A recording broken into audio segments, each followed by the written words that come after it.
Well, the emotional world of little children is not a peaceful world.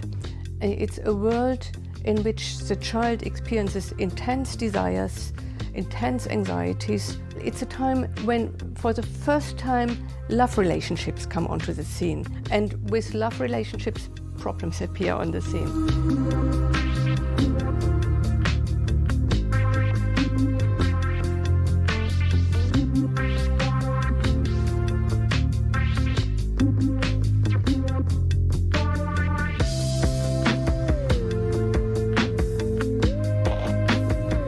Around the Oedipal period, around the ages of 3 to 5, you're being asked to do such difficult things in a way, to give up such a lot. I mean, the idea of becoming obedient, of not taking things that you want, of letting other people go first. He talks later of the baby as His Majesty the baby, as a figure who's at the centre of everything. And for Freud, the Oedipus complex is about having to face the fact that we're not omnipotent, that we can't possess our parents. And he thinks this has a tremendous, powerful, violent force in infancy that's universal.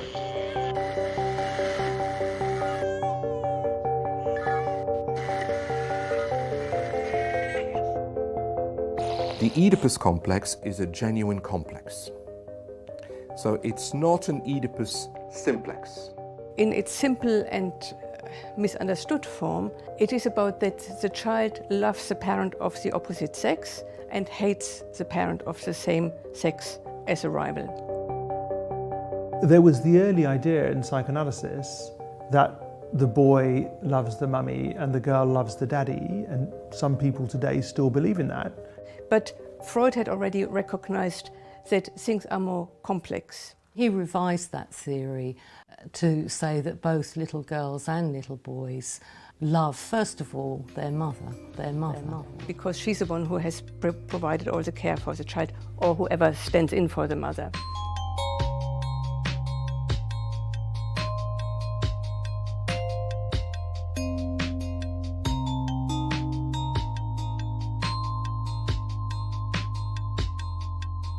Now, Freud had absolutely no reservation calling this sexual. But the idea of sort of wanting to have sex with a parent at a very young age, it's not really so straightforward, because there's the question of what wanting to have sex means. I don't think Freud said children want to have sex with their parents.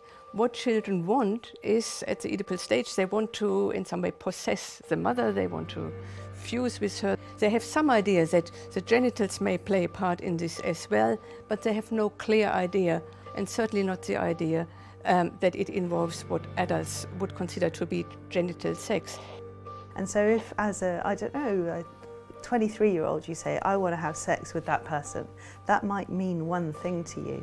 But a 3-year-old child who wants to get satisfaction from its mother somehow, and its mother who has been giving it satisfaction all of its life, it means something totally different. So it might want to rub its genitals against her, it might want to suck part of her, it might want to do all sorts of things with her that then it might never want to admit to having wanted again. You know, by the time it's 10 or 12, it might find that just ultimately disgusting.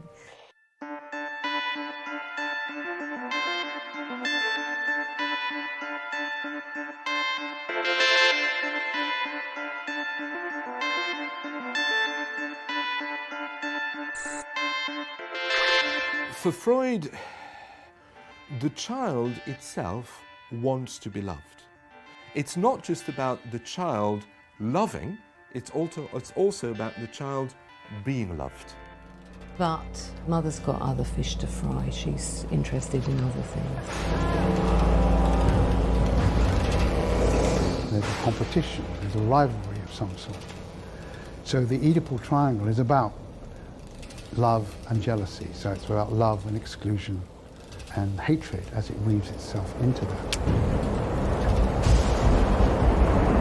It's got the strong love for the mother, it's got the hate for any rival, a sibling, a father. It's got conflicts arising from the love and hate for the same person, and the anxiety of what they might do with him if they discover his hostile feelings.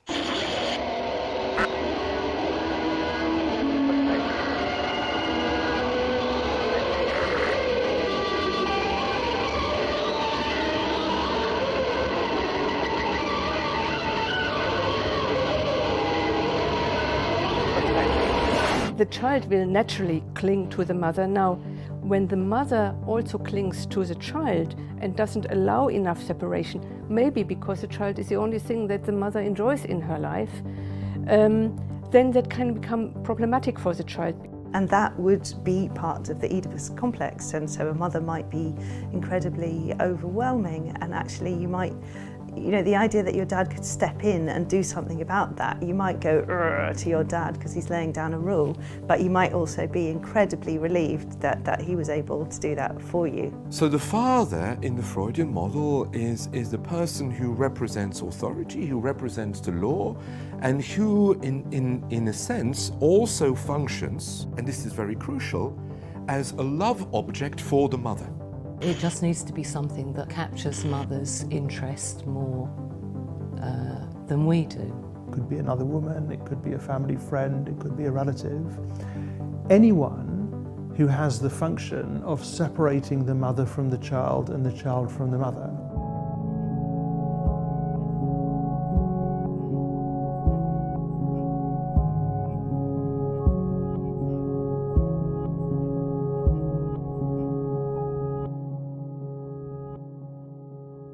The crucial thing about the resolution of the Oedipus complex is the identifications that take place. For Freud, he didn't believe that you were just born a boy and born a girl.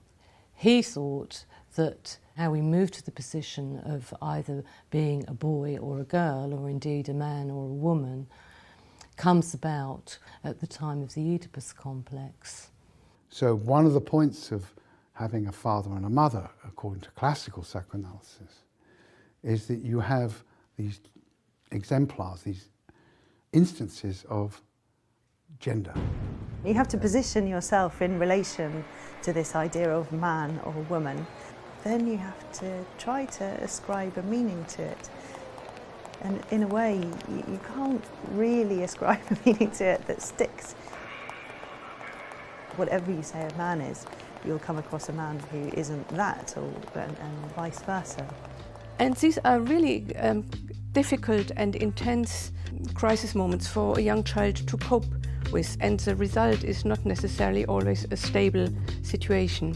Basically, there's no proper, perfect, neat resolution of the Oedipus complex. It's always something fudged. And so the resolution is kind of, it's okay, you can function, you're not going to melt down, everybody can coexist.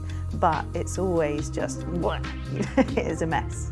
In a way, psychoanalysis is about how someone hasn't been able to constitute themselves as a man or woman. What we witness in each case is the failure for each boy and each girl to move through perfectly that complex.